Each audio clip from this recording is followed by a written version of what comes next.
Introduce it. There we go. Now, so we got those introductions out of the way. So I'll moderate tonight. So just a quick overview about the district. This is the 8th Congressional District. It's a vastly changed 8th Congressional District over the last 16 years. Since one candidate ran, who's the former 8th Congressional District member. So vastly changed. Parts of it, Schaumburg, Bloomingdale, were a big portion of it. Elgin, and it's the perfect district in a way. To your west, you have Elgin, where more progressive. We have to the east, more kind of like that Jefferson Park conservative thing, the Schaumburg deal, and we have Bloomingdale Township, the tiebreaker. That's going to decide the election. So that's it's an exciting place to be. And Bloomingdale Township is kind of putting the race together. Typically high turnout. We're highly engaged voters, as we see here tonight. We're engaging on Zoom. We're engaging in the room. The time limits tonight. So we'll get into the questioning portion. There'll be 90 seconds for the answers. We're going to have two policy block sections.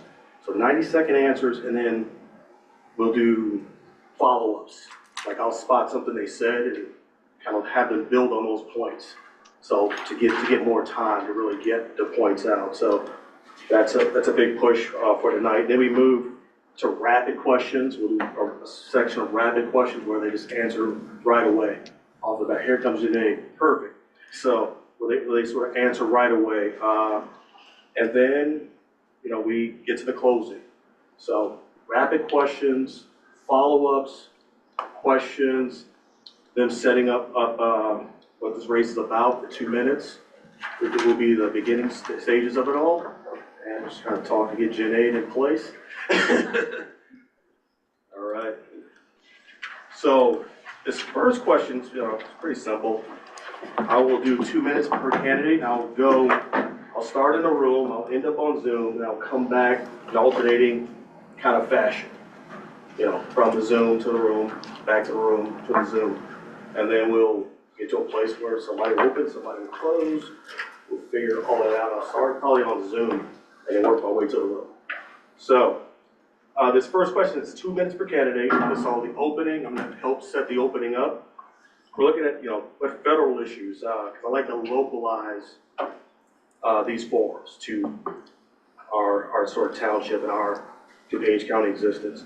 So what, federal issues most impact DuPage County, suburban families, and why are you best prepared to address it?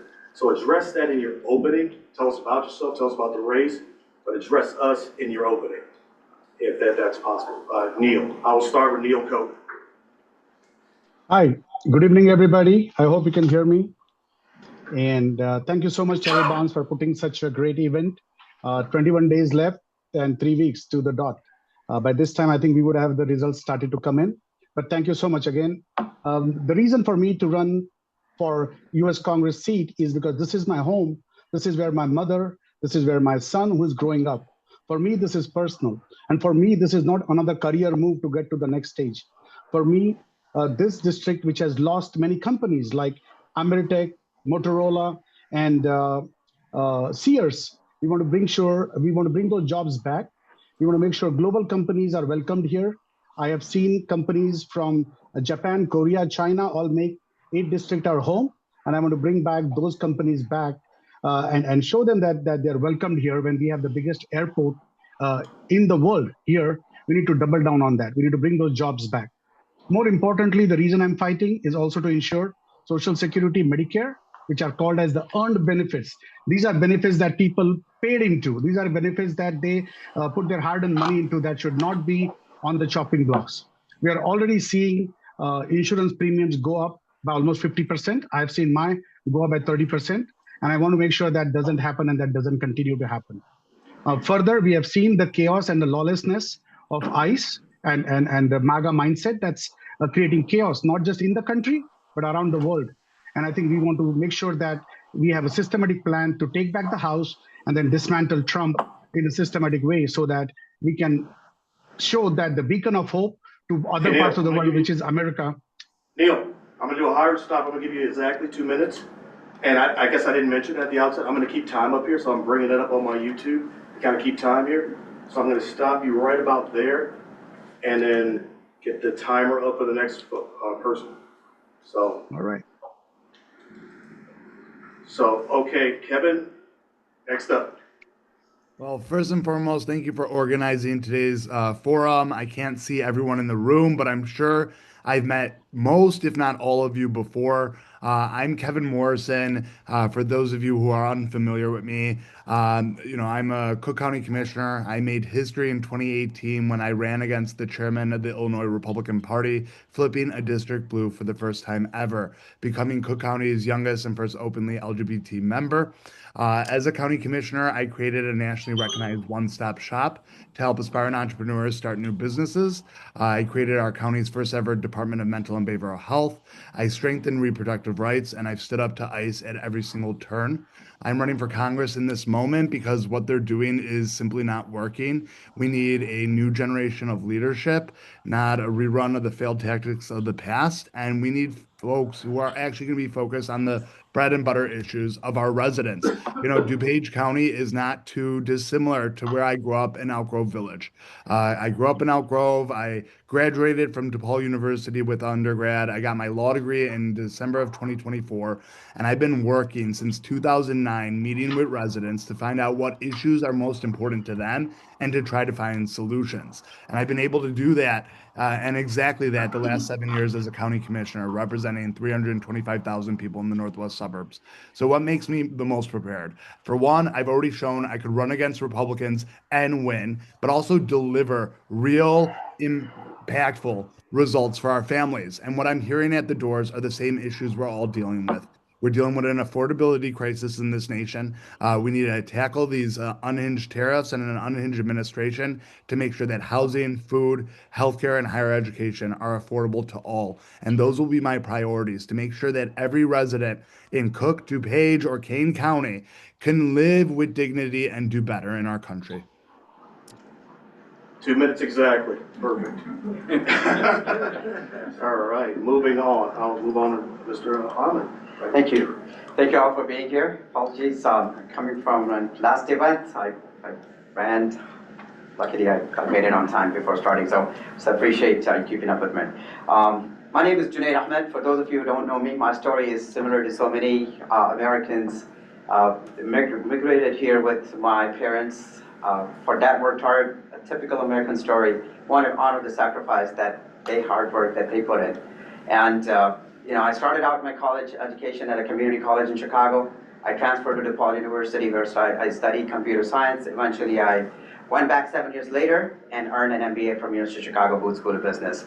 All my adult life, giving back to the community has been at the forefront of, the giving back is, what our parents instilled in our heads.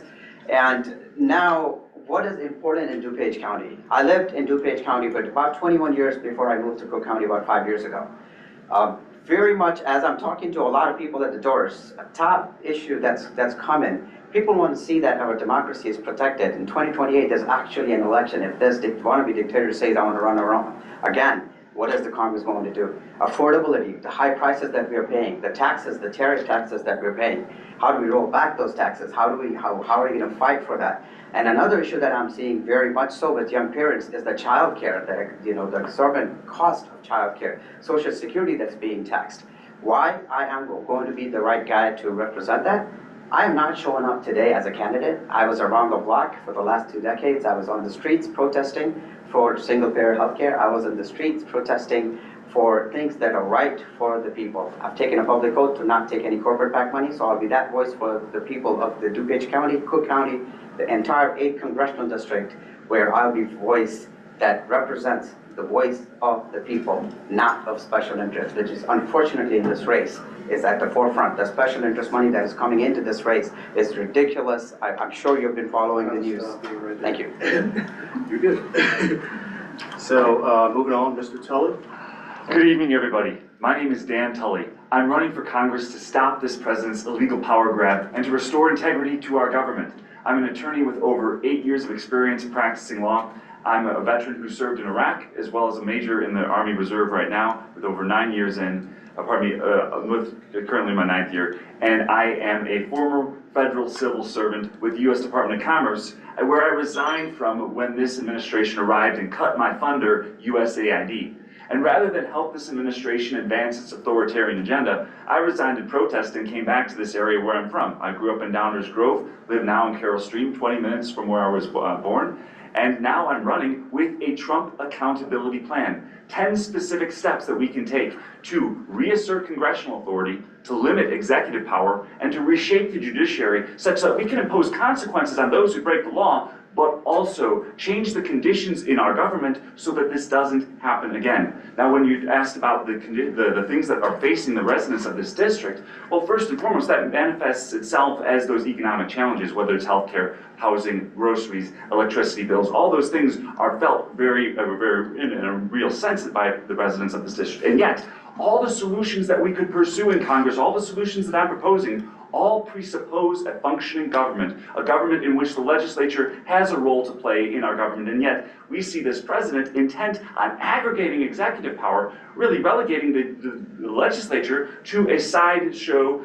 watching him as he acts through executive orders. So all that to say, I have plans to address that affordability crisis, but also, first, I have a plan to hold Trump accountable and reshape the conditions in our government. And I don't think that in the couple seconds that I have left, I have time to go through all 10 steps, but in the conversation today, I'm looking forward to highlighting several of those different steps in my answers to the questions. So thanks very much for your time. Thank you. All right, moving on to Trustee Bankole. Yes, thank you. Good evening, everyone. My name is Yasmeen Bankole, and really proud to be before you as a candidate for Congress in Illinois' 8th District. I truly am Illinois born and raised, rooted in this district. I was born in Chicago, raised in the northwest suburbs, attended U46 schools, went to Lake Park High School, just saw a former teacher. Spent many years working at the Schomburg Library. My mother worked at Harper. And I say that because I think that those that are rooted here and from the district will fight hardest for the district. I think about the fact that I also spent close to 8 years working for Congress, both in the U.S. House of Representatives and in the Senate.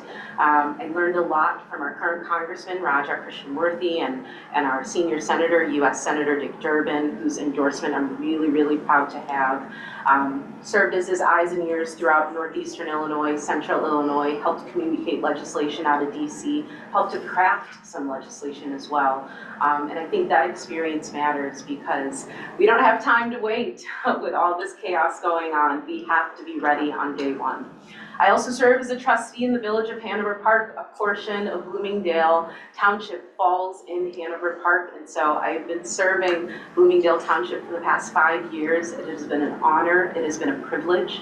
I was elected in 2021 at the age of 27. I became the youngest trustee on our board history. I'm 32 now, and I really have enjoyed passing ordinances, creating different programs, and really just trying to make all of our lives just a little bit better incrementally.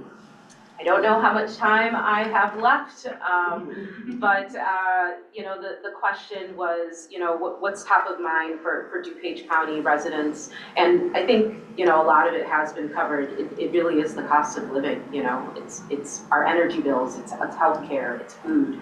I would also mention that it's ICE, right? So we are in DuPage County, and I guess I will be talking about that later. Thank you so much.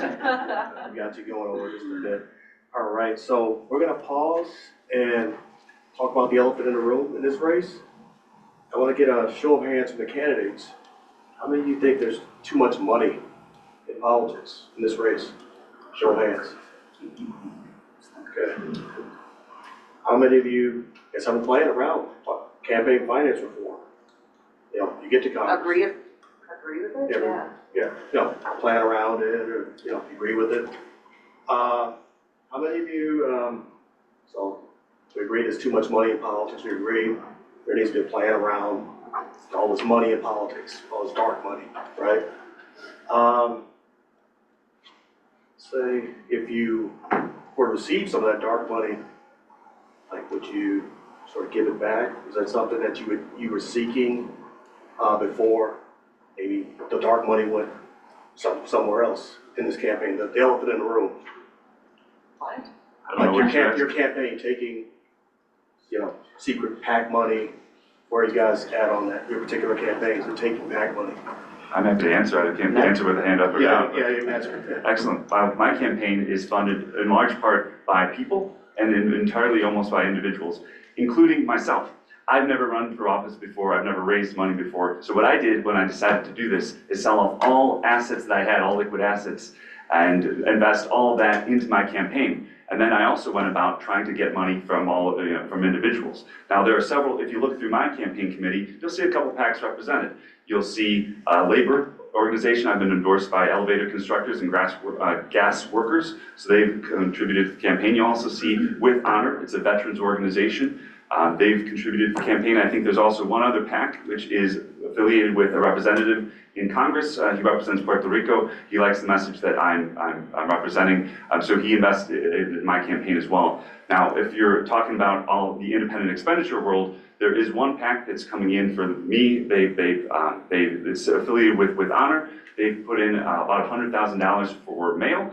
That is an organization, cross-partisan, that promotes veterans who are committed publicly to honor, civility, and courage, acting with those three values. And those aren't exclusive to members of the military or veterans, but those are qualities that the organization wants to see in Congress. So I don't know if that's what you're getting at, but that is what that organization has done. They haven't given it to my campaign. We've not coordinated. They just saw me in the race, and they put that $100,000 in mail for me.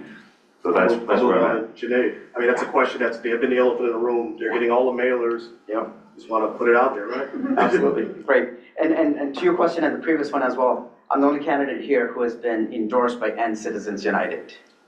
That's the organization working on solving this problem at the root cause. I'm endorsed by them. I'm very proud to share. And in terms of my campaign finance at this point, 100% grassroots funded, 100%. When we launched this campaign, the first quarter filing that we did, the first quarter filing, 90% in-state, 60% in-district. That's the kind of campaign that we have raised, and we are building on that grassroots movement at this point. And I've taken a public oath that I will never accept corporate PAC money, and I will never accept dark APAC money. So we are going to be running this campaign with grassroots, and we will be running with honor and dignity. And the biggest issue in this race, and I think the biggest elephant, as you say, I'm going to be very explicit in calling that out. Please, you're getting the 15 or 16 millers that is funded by APAC. The same person who gave $25 million to Donald Trump's MAGA Incorporated PAC, Greg Brockman, who is the AI's Elon Musk, gave $1 million to Melissa Bean. So please, there's six people here, five, right? 3, 5, 5 people here. You choose who you want to. Obviously, I'm going to say I'm the best. I'm sure my friends will say the same. Perfect. Please do not let dark money win in this race. That's my request to you. Thank you. Kevin Morrison. Thank you for the question. Mike, I'm proud to say that out of all the candidates in the race, we've had the most individual small dollar contributions. 72% of all donors to my campaign have come from the state of Illinois. I am not self-funding this race. I was not able to give $500,000 to my campaign like Dan Tully was, or $750,000+ to my campaign like Neil Khot was. I am not independently wealthy. I am not self-funding, but I am proud of the over 5,000 people who have supported our campaign.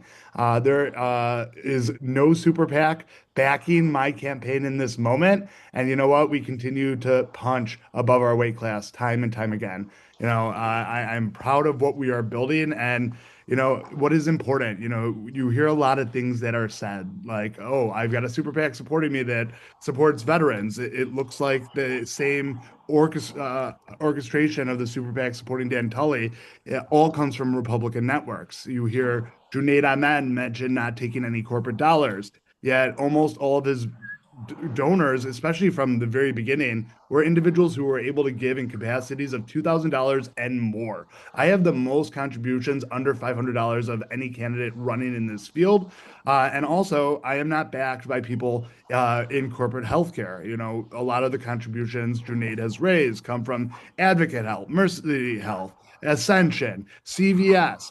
He might not be taking the corporate dollars himself, but he's taking it from people who are working for some of the largest corporations. And so for me, I think we need to get big money out of politics at large. We need publicly funded races. And there should not be an allowance for dark money or super PACs moving forward. We need more working class folks in Congress, not more multimillionaires. Okay, we'll go Neil, and then we'll go Yasmeen and cap us out. Neil? Okay.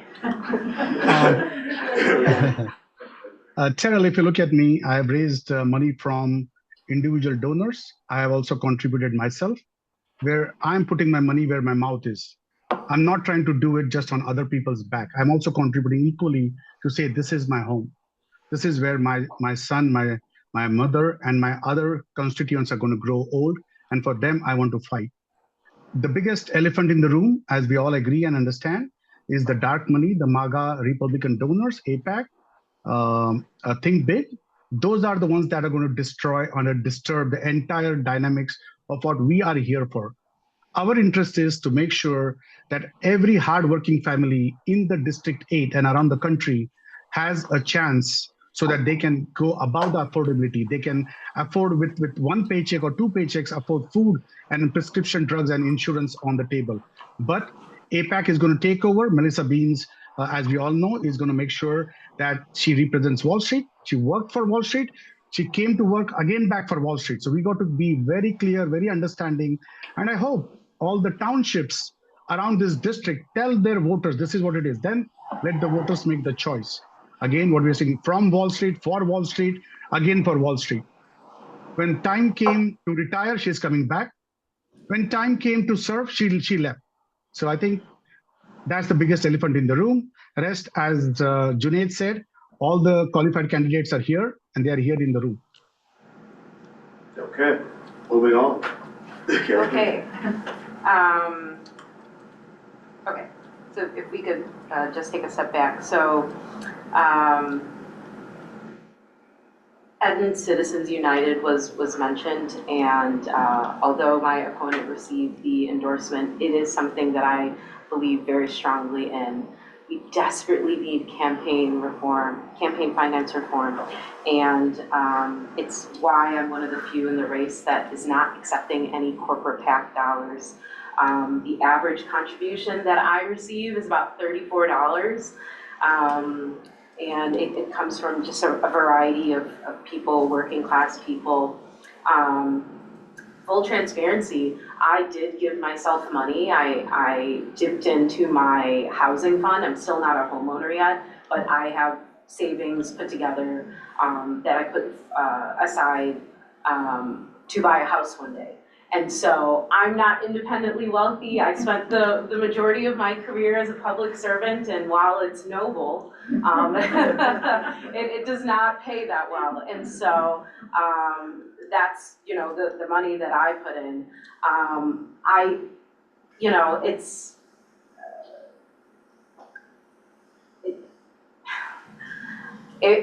I do, so the things that my opponent, Kevin Morrison, stated, while they were a little bit hard to hear, that is the truth, right? That's the information that's out there.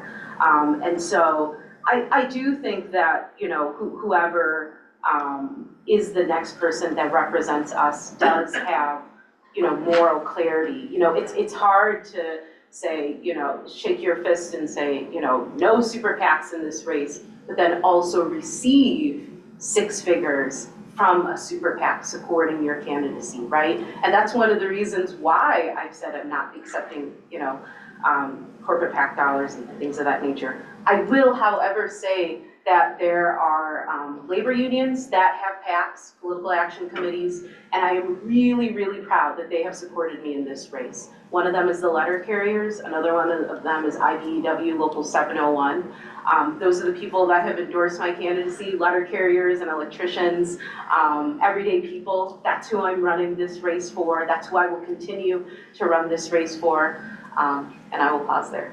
Okay, we'll get back to the structure, but that's a question that just hits me, like when I'm knocking doors and doing stuff about this race. People were just like, my mailbox is overflowing. This is bothering me. And so I had to bring that question, bring those frustrations to, you know, unfortunately we didn't have a 6 tonight, but yeah, really nice. So, you know, moving on to just our first question. I'll kind of reset the board. We'll start with Junaid and work our way back to the deal. So this is 90 seconds, so 90 seconds to answer this one. It's just basic, so we got 2 different policy blocks. One, you think domestic, one foreign. One foreign, one domestic. So, and then in this policy block, you know, you can cover, you know, things, it covers things such as inflation, small business, healthcare, federal spending, deficit spending. So these are, you know, big ways you can answer this question under the umbrella, right? So the core question, you know, DuPage County families, you know, they face high property taxes, rising healthcare costs, inflation pressures, and concerns about the national debt, right? Concerns about Trump's tariffs, out of control spending, Trump's trying to have it both ways. You know, you're kicking the can down the road they don't want to pay for anymore. They're doing just all type of things. People working hard for less, been jogging in place for decades. You know, what comprehensive federal strategy would you pursue to strengthen the middle class, you know, for economic security, you know, in suburban districts like ours? So I'll start with Junaid. Know my background, been an activist for healthcare. Medicare for all is something that's very much close to my heart. I've been on the streets protesting. I've been part of organizations supporting Medicare for all. I believe healthcare is a human right. And you know, this healthcare being a human right, the author of Medicare for All, Pramila Jayapal, I'm proud to say that I've been endorsed by Pramila Jayapal. So these people in Congress today are excited and ready to have a partner from Illinois' 8th Congressional District to take this fight with them in Congress against the corporate interests, against special interests. What are the top priorities for me? You know, raising minimum wage, eliminating student loan debt, protecting Social Security, affordable child care for everyone, universal preschool, quality public education, basic policies that we are seeing these, that because of the tariffs, the taxes that our people are paying under the name of tariffs, reversing those tariffs. Who is going to take that fight from the streets of Schaumburg, from the streets of DuPage County here to the halls of Congress? Somebody who has a proven track record. And that's what I've been fighting for as your congressman. Thank you. Moving on to Dan. Same question. So the best way to help the middle class is to do 2 things at the same time. 1, change the tax code to better reflect an more equal America. And then number 2, change the cost structures in America that most families face. So first, the tax code. Right now, we penalize people who make their income by working. So we penalize it by taxing wages higher than we tax the tax rates that apply to people who get their income through interest payments on investments, the capital gains. What we need to do is equalize those 2 tax rates so that any income is treated the same. I think that would go a long way of making more equal playing field. But at the same time, we need to lower costs across the board for the American people. Number 1, for groceries. Not only do we need to get the tariffs taken care of, and by requiring the president to come to Congress for a review and consent period anytime he wants to start new tariffs, since 20% of the food that we eat comes from overseas, we also need to make sure that we use antitrust action to break up the corporate entities that control the agriculture industry. For housing, we need to kick private equity and hedge funds out of the housing market. Right now, they can compete, they bring cash in 10%, 5% above asking price, and no families can compete with that. When electricity, RDU utility bills in some parts of this district have doubled since last year. We need to require that any data center that comes into town either brings with it its own energy source, or covers the cost of electricity that would have otherwise been passed over to the residents as a negative externality.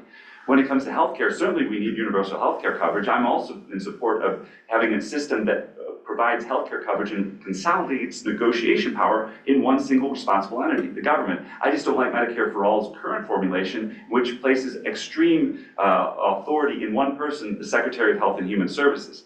If we had that system right now, RFK would be calling the shots for our healthcare system. So I don't think that's the route to go. When it comes to childcare, I think that the government can pass on tax credits, induce the states at least to pass on tax credits to people providing healthcare and childcare services.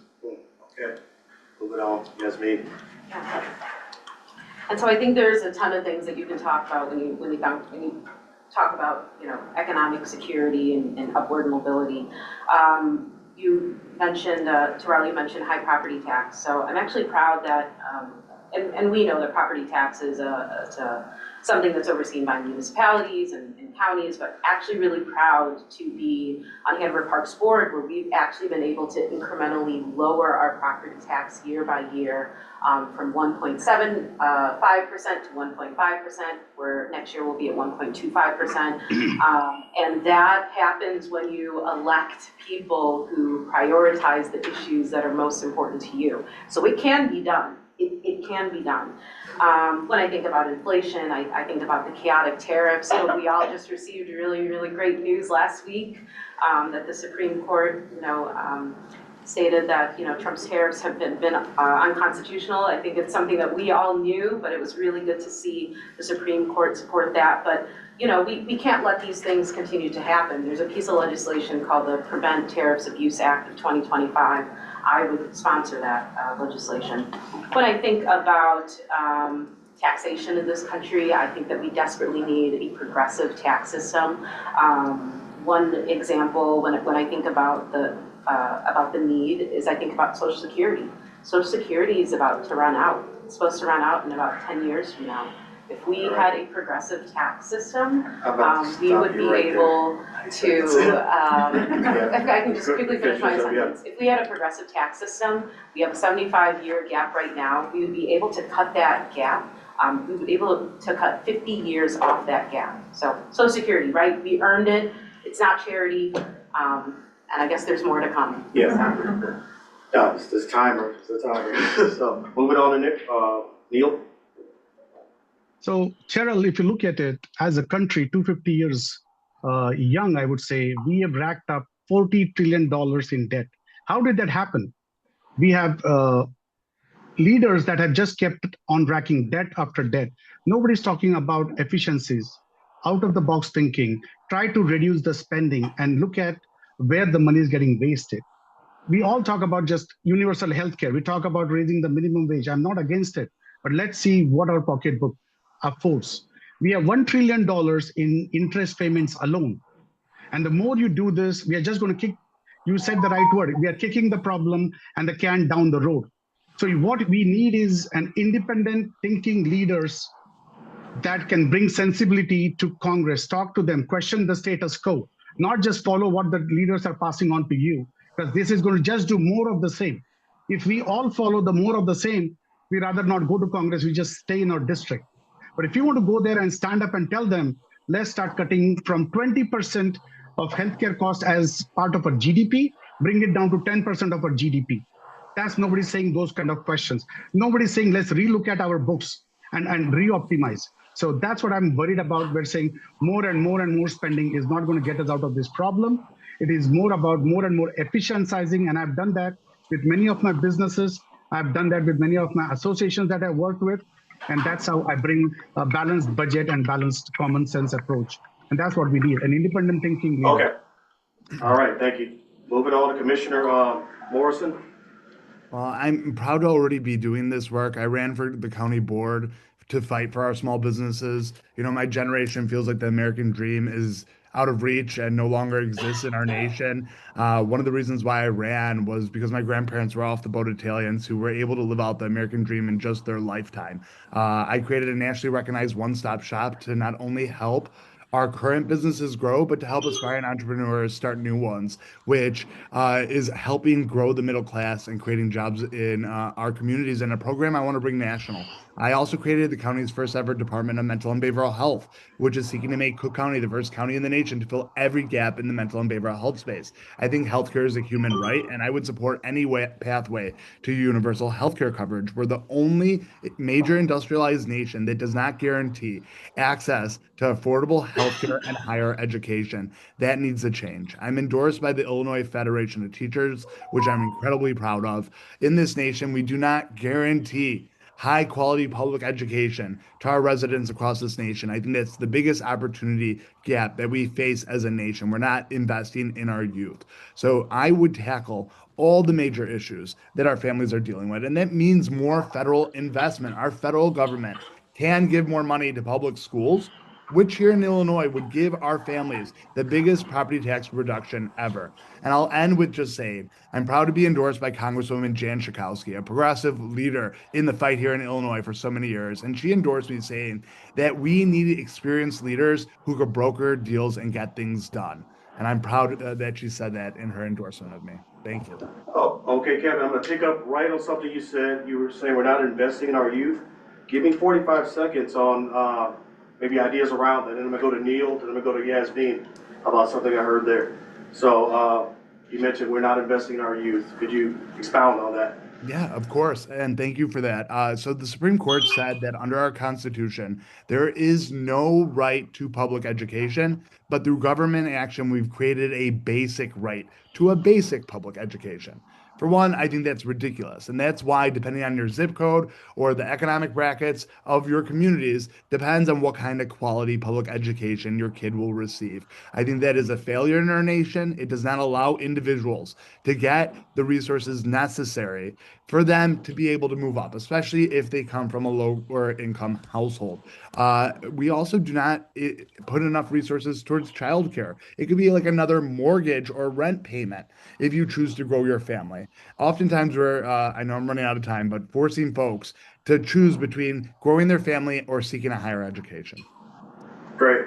Neil, you mentioned, finding efficiencies, finding cuts.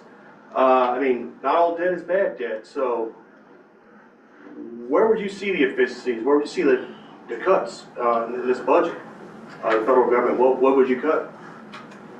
So, Terrell, if you look at it, most of the money is spent on healthcare. We spend more than even Social Security and Medicare. It's almost $5 trillion liability that we have to satisfy. It's an obligation. It's a fiduciary duty.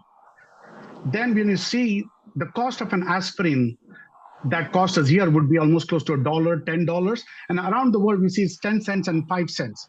How is this much different? Why don't we have bargaining power for prescription drugs? Why don't we have bargaining power on healthcare?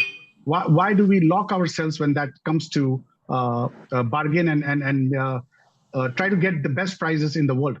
It's only the healthcare sector that really gets us. And I've seen that firsthand with my mother when she wanted healthcare coverages, and we see how difficult it is and how difficult to get the amount. So if you just deeply study, the answer is in front of you. You have to just deeply study the subject, go detail line by line. That's where you find inefficiencies.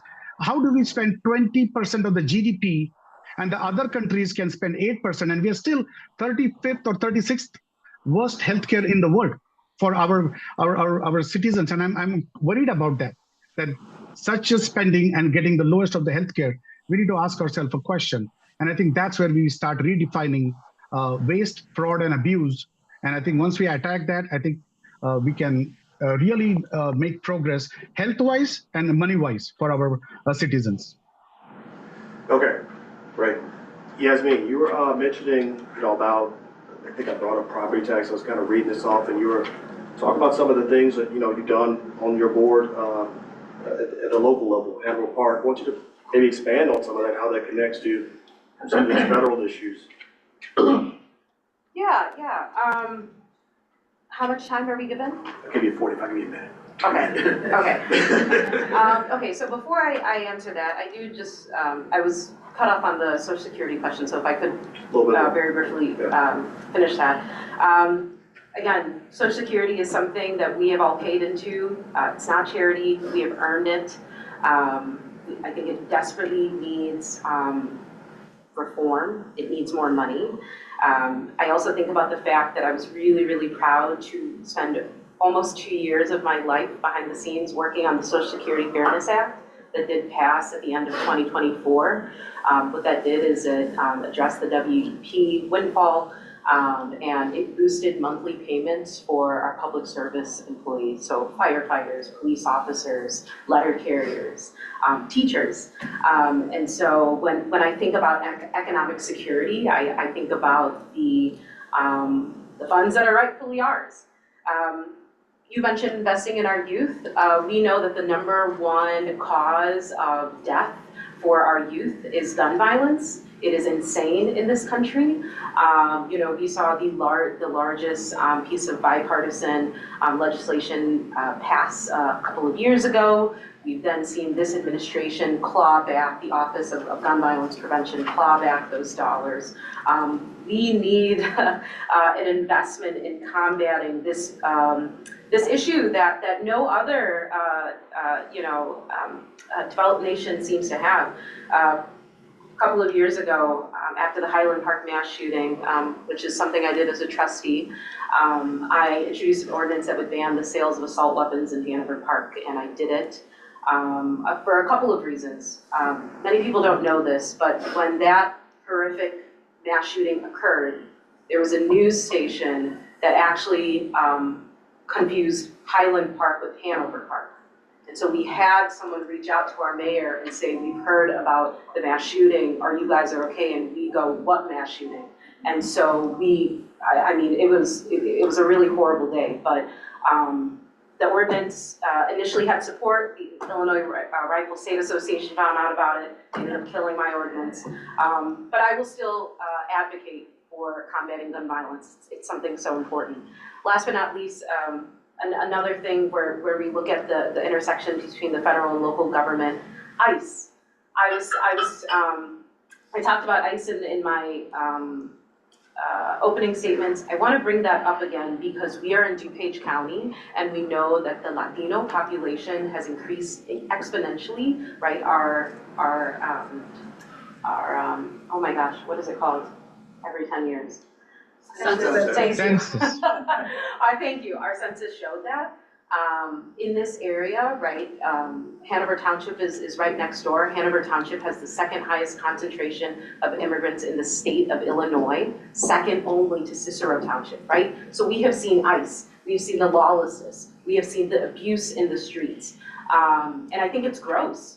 And so when I think about the intersection of the federal and local government, a couple of years ago I passed a welcoming ordinance because of the anti-immigrant sentiment. A couple of months ago I passed another ordinance preventing ICE from operating. Oh my gosh, from operating. I'll just quickly finish. I'm sorry. Just operating on our police lots and municipal lots. And so I'll just close with saying that I think that's what sets me apart from my opponents. I am running on a proven track record of the things that I have accomplished in this area year after year, and that is what I will do in the halls of Congress as well. Okay, so we will pause. We will move to second section and then get to the closing. We're doing good on time right now. So, less domestic, right? So core question, how should Congress balance border security? You've touched on a little bit, you kind of ran into the thing with ICE. Balance border security, immigration reform, defense spending, global conflict funding, while protecting economic stability and public safety in suburban communities like Bloomingdale Township. So I started here, I'll come back to Junaid. Yeah, let's get you, yeah. Okay, happy to go. Let's get you going. There's a lot there. I think let's start with immigration. I am a proud immigrant, son of an immigrant. I think the path to citizenship, the overhauling of our immigration system is critical as the core of the solutions that we need to find, and Congress needs to step up and do those. One of the key people fighting for that core immigration reform, Bernie Sanders. I'm proud to say, yesterday Bernie Sanders endorsed me. So the people who are taking on this fight, left and right in Congress and in the Senate, are coming up and saying their guy in this district is Junaid Ahmed. That includes Bernie Sanders, that includes Elizabeth Warren, that includes Pramila Jayapal, that includes Rokhana and Dalia Ramirez. So what we need at this point is an overhauling of the immigration system. We need, and when it comes to international conflict, we have Block the Bombs, the author of that bill, Dalia Ramirez, representing us in this area here. She has endorsed me as well. And she is saying, I need Junaid to be my partner. And I have taken a public stance already that I will be supporting Block the Bombs. And our money that is going nonstop to starve children, to bomb innocent civilians, billions of dollars a year. And this race is a prime example how you would give $10 million. You're seeing the result in your mailboxes today. The clutter of the mailbox. I'm gonna get this out. Mailboxes the clutter of the mailboxes that you're seeing is being funded by an organization that wants your representative to shut up, stay quiet when the money is being sent. You're asking for $10 billion? Let it go. Don't say a word. Now we'll give you $10 million so you'll be in your next race. Today, I think this community here, I am going to ask, let us say that the power of our vote is going to be significantly heavier than the dollars that they're going to throw away. Thank you. Okay, Dan, you're up. So let's start with immigration. Number one, we need strong border security, absolutely. But we also see right now executive overreach beyond any constitutional limits, specifically with respect to ICE, and especially in this community where Kristi Noem decided to come to Elgin, also in the 8th District, specifically to Lord's Park, on Mexican Independence Day, to terrorize members of that community by pulling not only people without legal status out of their homes, but also U.S. citizens under this idea from the Supreme Court that you can be stopped for any reason, for any of 4 characteristics. 1, your skin is darker. 2, you speak English with an accent. 3, you speak Spanish. Or 4, you're present in an area where other agricultural workers are present. And with that mindset and that cover from the Supreme Court, Kristi Noem has crafted the ICE and CDP to act in ways that are far beyond the executive authority that's issued by the Constitution. So what do we actually do? Well, part of my Trump accountability plan is directed exactly at that. Number 1, on day 1 of having the U.S. House of Representatives, Democrats can create an ICE Accountability Commission. In effect, unmasking ICE. Now, how do we do it? Use the subpoena power of Congress to go after the records of the DHS, to require DHS disclose travel reports, expense records, vehicle logs, all the documentation that surrounds any time a federal employee goes and travels. And if the U.S. Congress, when the U.S. Congress was overridden by people from across the country, masked on January 6th, the FBI was able to figure out who those people were. Shouldn't the U.S. House of Representatives be able to figure out which federal employee? I'm going to go, okay, fine, I'll abide by the time. 90 seconds. Finish your sentence. No, I'm going to abide by the time. Yeah. Go ahead. Okay. So yes, I believe that we need border security, but I think that any security that we do should be done with civility, should be done with dignity, respect. When I think about the actions of ICE, it's been so dehumanizing to watch this, and I think we all want immigration reform. You know, I'm the child of immigrants. I watched my parents go through this process, many family members. This immigration process, it's long, it's costly. If you hire a bad attorney, which is what happened with my family, it will make it even longer. But all of this can be done if we have the willpower to do it. We haven't had comprehensive immigration reform in over 30 years. And so I blame both Democrats and Republicans for this, right? We all collectively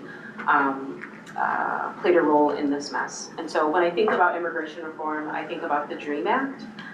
We know that Senator Durbin actually brought the person who inspired the DREAM Act to the State of the Union tonight.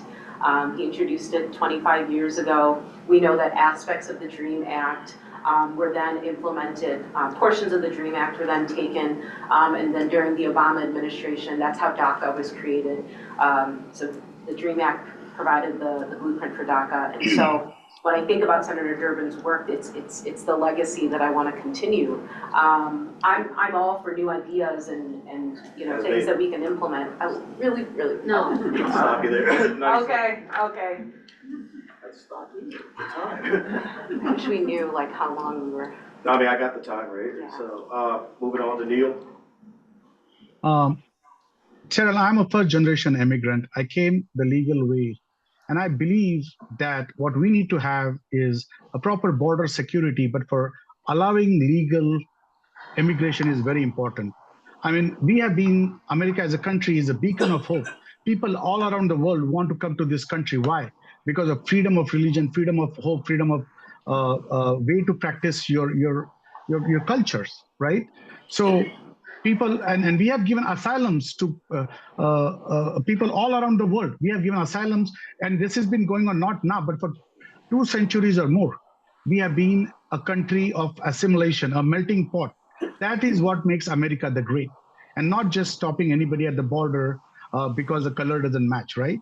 So what I suggest is to have a border that is legal, make sure we don't have criminals entering the country, and make sure that we are safe, because for our citizens in the country, we need to bring safer immigrants to make sure that we all assimilate as a melting pot.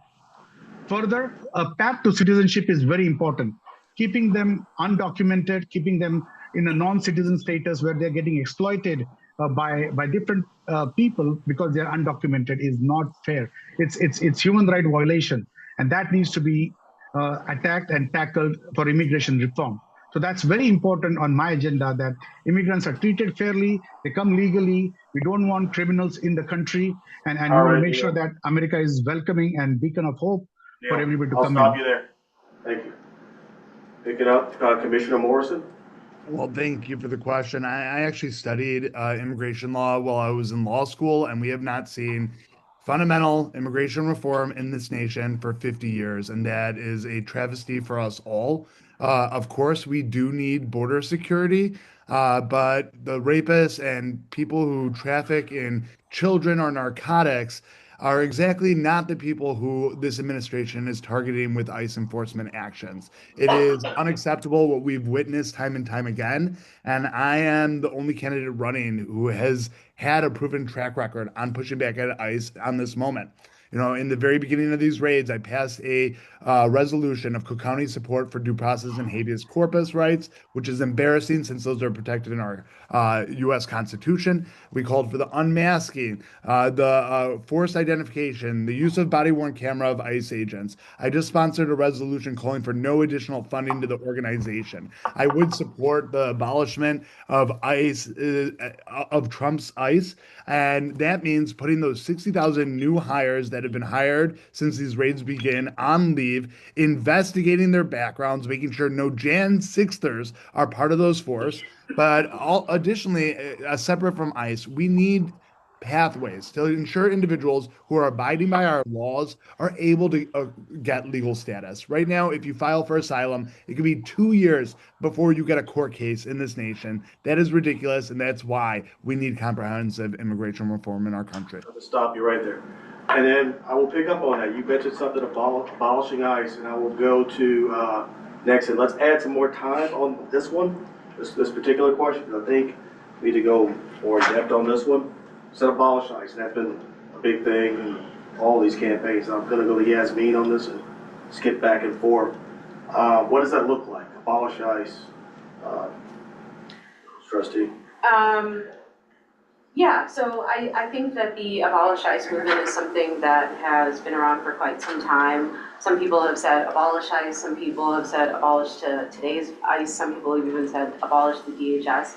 I think some of these things are semantics. I do believe that we should abolish ICE, but I think that we should also prosecute ICE, right? Because we're watching them break the law every single day. I do also want to just note that ICE does some really vital work to the safety of our nation, right? So they address the fentanyl that's coming into our country. They have stopped terrorists from coming in. child smuggling, human trafficking. You know, the ICE as an agency is doing things that we want to see continued. I just believe that those actions should just fall directly under DHS, not CBP, but be integrated into DHS. I do also really just want to briefly, something was mentioned, one of my opponents said that, you know, he's the only person that has a track record of you know, doing things with ICE. So, you know, that particular opponent has been our Cook County Commissioner in Hanover Park for 7 or 8 years. We have been Latino. We're a lot, there's a lot of brown people in Hanover Park. That has not changed, but it's only been when we have been running for Congress is when this particular person has started to talk about ICE. And so for year after year, we have been a majority-minority community. I would have loved to have seen the commissioner in those 7 or 8 years when he was serving our community. But year after year, we continue to put our best foot forward. As a board in Hanover Park, we passed a welcoming ordinance. I said that a couple of years ago. And you know, I welcome really anyone on the call to, you know, do more to support the immigrant communities, and, you know, not just kind of use immigrant communities as some sort of, you know, political stepping stone when it's convenient for you. Are we able to rebut? I'm going there. Just like, Commissioner Morrison, I'm going there. You were referenced, so I'll let you respond. 3 minutes. I just would like to correct the record. I was a proud sponsor of creating Cook County's immigration court. You can go through the county record. All of our public meetings are public. I've spoken out for years against ICE operations and how they have treated our immigrant population. That's why we created this court in the first place, to help individuals who are either trying to get legal status or retain their legal status and prevent them from deportation, especially when they are not hardened criminals in our communities. So the receipts are there, and I just wanted to make sure that that was put in this record. Thank you. Okay. Moving on to Neil. Abolish ICE. What does that look like? Give me 2-3 minutes on that. Terrell, ICE as an agency was meant to do a lot of good things, and it did a lot of good things back in the day. So child trafficking, fentanyl trafficking, illegal lawless immigrants crossing the borders. That was what the purpose of ICE was. But today, ICE has become a lawless agency, masked agents, killing mothers, killing civilians at the behest of the MAGA mindset and the president and Kristi Noem. And that is what the ICE has become. So in its current form, I would suggest ICE needs to be reevaluated, maybe abolished for a while, or cut the funding till we get some proper policies, compliance, and processes. So that's what I would say. The ICE needs to be relooked at in its current form. All right. Moving on. Junaid. Yeah. What does that look like? I was the first one to call and to use the word abolish ICE in this race. When I launched the campaign, I said abolish ICE. We were without ICE 20 years ago. I think we did fine as a nation. The job that ICE is supposed to do, there are ways that can be done without this organization in place. And one thing I will tell you is, as a citizen, not as an elected, not as a government official, as a citizen, in Trump 1.0, when parents were being separated from their children and being detained here in McHenry County, northwest of us here, straight north, we were relentlessly protesting. We were going there in dark winter nights. We were going there when it was a blizzard. We were there every time, every night, and we were relentless until we successfully shut it down. So we need people with a track record who are going to do it in their community organization capacity. As a citizen, what have you done as a citizen is the question that I think we should ask. And then as a citizen, I've shown not just the relief work, not just, serving the unhoused, but serving this, this capacity where you are being out there, being the voice. And that's what I have done when we successfully shut down the ICE detention center. And one thing I'll tell you is that, when it comes to ICE, and one different topic I want to bring, there was money was brought up.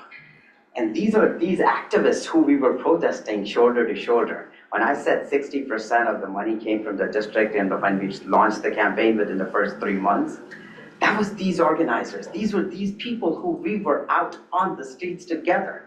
That's why when we see that our electeds are not getting the job done, you need someone who is not a career politician. That's the reason I chose to run this race. But apologize on the record, I say it needs to go. Thank you. Yeah. Absolutely. So yes, ICE needs to be abolished. We need a law enforcement agency and we need federal immigration laws, just like any other country. But we cannot trust that to people with blood on their hands. An organization that has doubled in size since the big beautiful bill came in, that are unscreened, unvetted, and also untrained. I had more training to be a judge advocate with a firearm than they have to be ICE agents now. That training has shrunk under Trustee Noem. So all that to say, yes, abolish ICE. Now in this race, we often try to distinguish ourselves by pointing to past the things and what we've said and done, and I think that's important.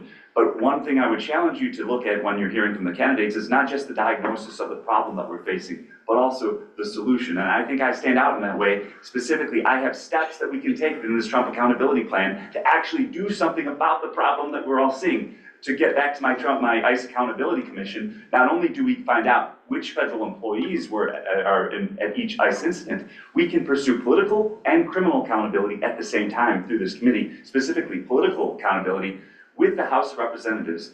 The Democrats could, on an individual basis, impeach every single ICE officer. Now, what is that? Why do we do that?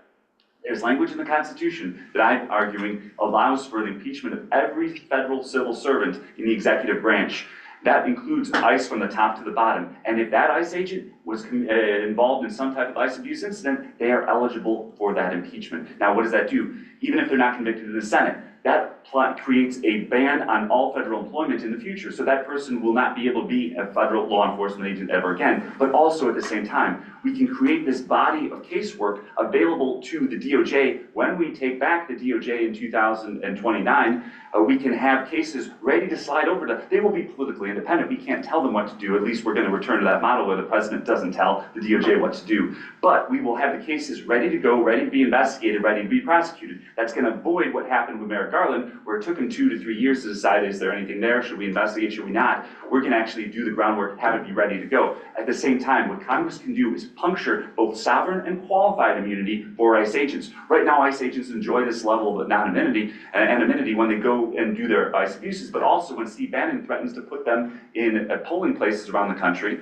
if they actually show up, they're going to be violating the law. What we should do is puncture those doctrines of immunity to allow states to pursue criminal and civil liability against those agents so that each person knows they are actually responsible for any lawless act that they commit. The other thing I would flag is inherent contempt. When you've got Trustee Noem telling ICE agents that they can go into people's homes without a warrant, that's Trustee Noem directing violations of the Constitution. What can Congress do? Well, with the U.S. House of Representatives, they can issue a citation of inherent contempt. Now, what is inherent contempt? It is free from presidential pardon authority. There's no way Trump could pardon anybody. Basically, Trustee Noem would get a citation to come to the House floor. She'd be read her rights, and then she'd also have a chance to respond. Then Congress could issue a fine or imprison her.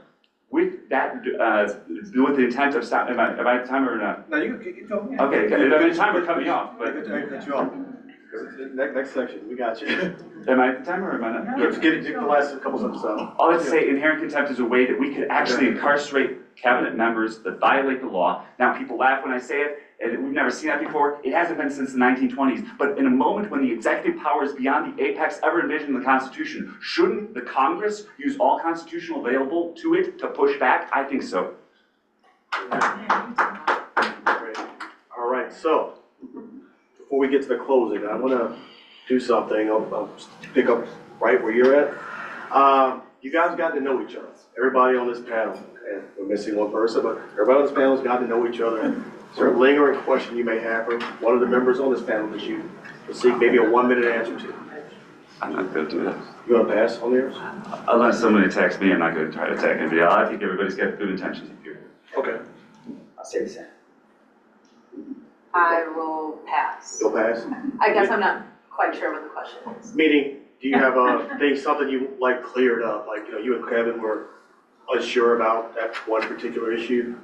Like maybe you have questions of Neil, perhaps, of something that maybe he said that you would like sort of cleared up? No, I said what I said. Okay, I got you. Yeah. I got you, Kevin. Thank you. Any lingering questions of anybody on the panel? Amen. After that, I guess I got to take a little bit of this time. I literally skipped out on my birthday party to show up at O'Hare during the beginning of the Muslim ban protests. I was at the Women's March. I have been standing up and pushing back against any single issue that faces our civil liberties since I was 18 years old. And so, it doesn't matter. I literally left my entire family. I go to them, hey, I would not in good conscience feel all right if I did not go and join these protesters with what's going on in this country. You're all welcome to join me. And I ended up going to O'Hare alone. So that's my record. Thank you. So there's not a question in there? Does it have to be a question? See, it wasn't necessarily clear. You said clear the record. Clear the record? Okay. I think Terrell, I'll ask a question. Go ahead. All the townships are so powerful, whether it is Schaumburg Township, Bloomingdale Township, Addison Townships. What would you guys do about APAC money in the race?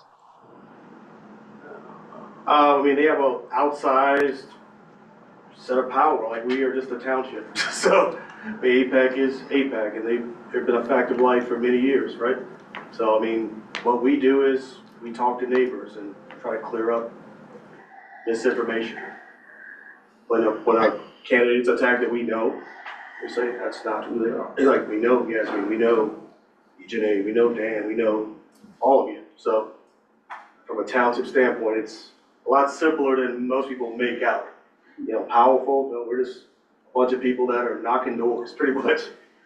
No, I think you guys have done an awesome job. We were there at some of your protests in Streamwood and other areas. I think as the townships, you guys can spread the message, and you guys are very powerful to your memberships and the constituents. Just let them know we can do so much. Junaid can do so much. Dan can do so much and Kevin, and we all can do so much to educate that the biggest elephant in the room and in the district right now is APAC, the dark Republican money.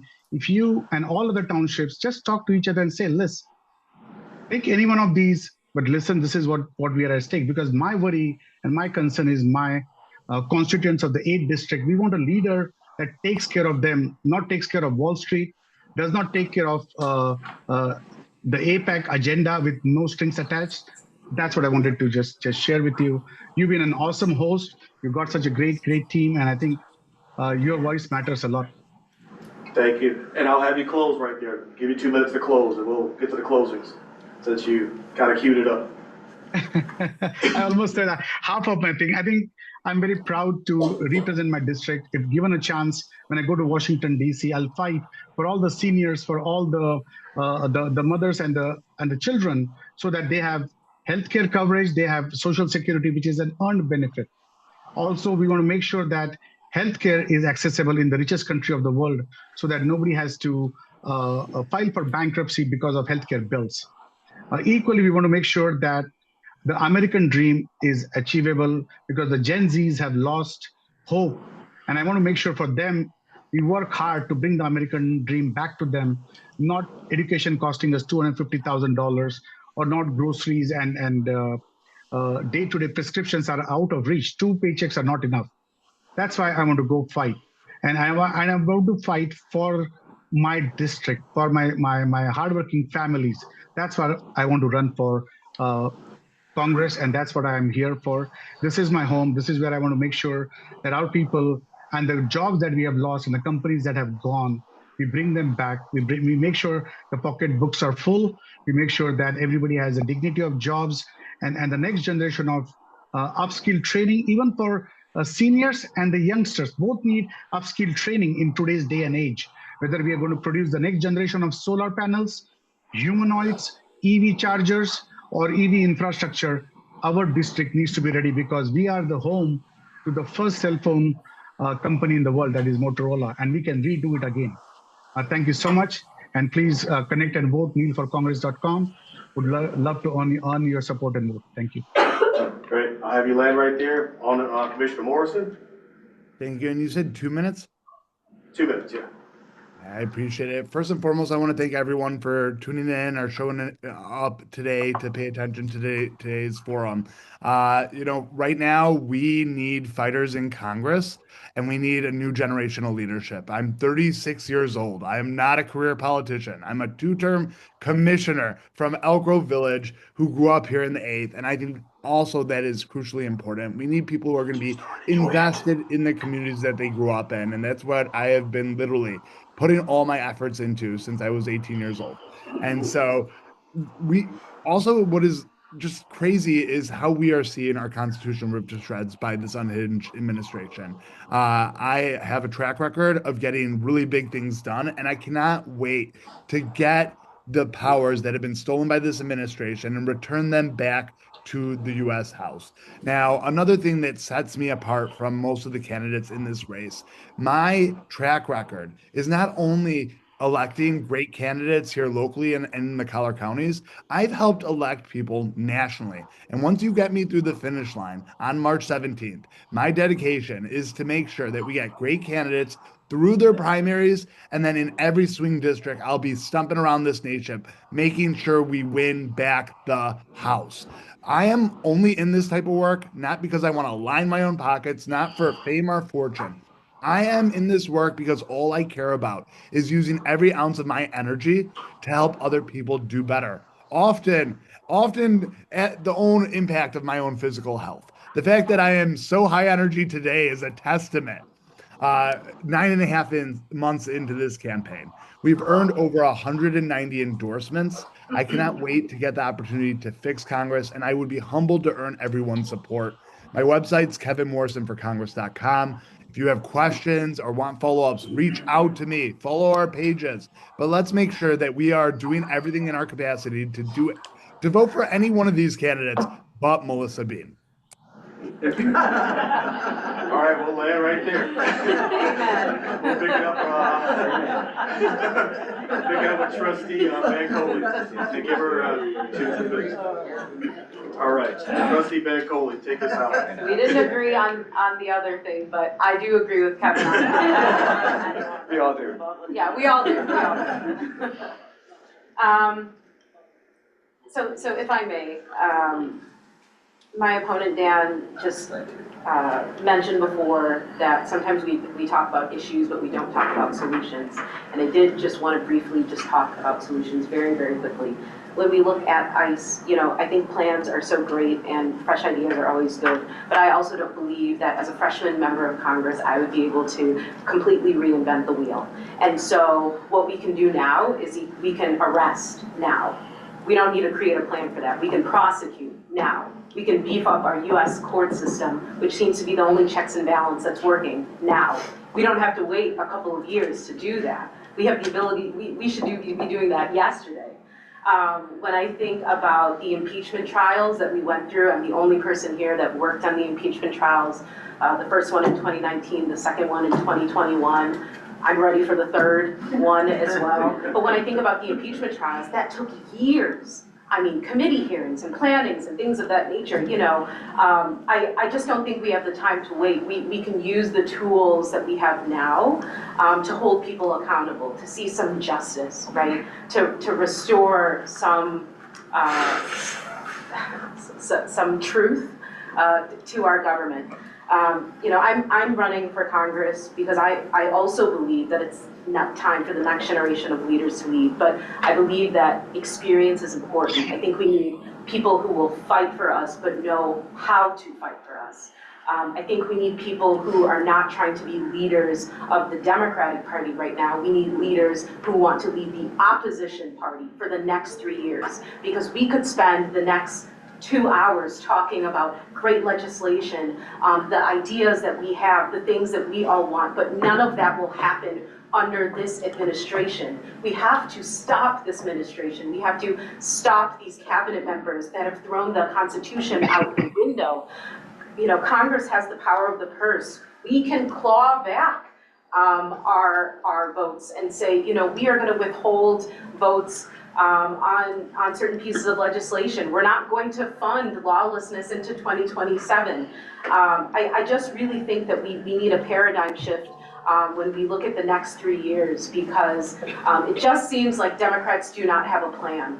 And a year into this, that is incredibly disappointing. And so the way to change that is by new leadership, because we deserve to have all the things that we've talked about tonight, and you deserve to have someone that will champion these things for you.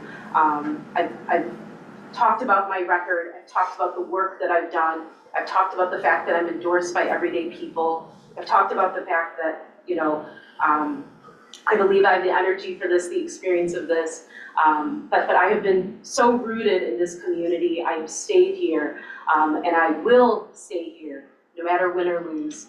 And I will do everything in my power to earn your vote and show that I should be your next Congresswoman. Thank you so much. Thank you. Let the record show. Let's reclaim some of that time. We got some more of that time back. Thank you. All right. So we'll move on to Dan. The theme that ties together everything that we talk about and everything that we see coming out of this administration is the law. The president is weaponizing the law or acting outside of the law to pursue his agenda. And in that context, I think it's relevant when you're talking about who's going to be your next lawmaker to have somebody that has experience practicing law, and I'm the only person with experience practicing law in the race. But more than that, when we're talking about a president who sees the military as an instrument of his imperial aspirations, when he's threatening to use it against not only our closest allies, including NATO, and the American people through the Insurrection Act, but also on the verge of starting a new war in the Middle East with no plan for what comes next, isn't it relevant to have some type of military experience, and not just any military experience rooted in advising commanders on the law of armed conflict and international law and combat zones, matters of life and death, but also advising four-star commanders on issues of national security importance, of strategic level consequences. So all that to say, I think my experience meets the moment, but more than the experience, it is that Trump accountability plan. It is the specific proposals that I put forward of things that Congress can do in 2027, and I think that I could be that vocal mouthpiece for that change. Now, to get back to what we're facing right now, we have 8 candidates in this race. And now, you might like me, you might like another candidate, or you might like a couple of us that dislike others. Well, I would put to you that there's a challenge here. 760,000 people live in this congressional district. Only 5% will pull a ballot in this election. And of that 5%, only 7% will actually come to a township or some type of forum and hear from candidates. You are in the elite minority of people in this Democratic primary who actually knows and can tell the difference between any sort of candidate in this race. So all that to say, you have an individual agency, your ballot, but you can amplify your individual agency by telling other people. So that's my close to you tonight. If you like a candidate in this race, please tell other people about it. Please take a yard sign. Our yard signs are around for all of us here. If you like us, take a look at our social media and broadcast it out there. Right now, there's another candidate in the race who's got about $7 million of what we have estimated going into TV backing her, and we're going to be drowned out. So if you like me, if you like multiple ones of us, you can only vote for one of us. But you can help multiple ones of us. If you knock on doors, take our lip, put multiple signs in your front yard, all that expresses your agency as a citizen of this country who can still vote in elections. Let's do it. Thanks so much, Dan Tully from dantully.com. Thank you. Thanks, Dan. You know, I gotta say, it is an honor for me to share, with my friends here. This is so friendly. I've made friends running this race, I'll be honest to you. This is amazing. It's an honor of a lifetime for me to run this race. Unfortunately, one person from outside came out of retirement, and this just poisoned the whole thing. But we'll come back. Sorry.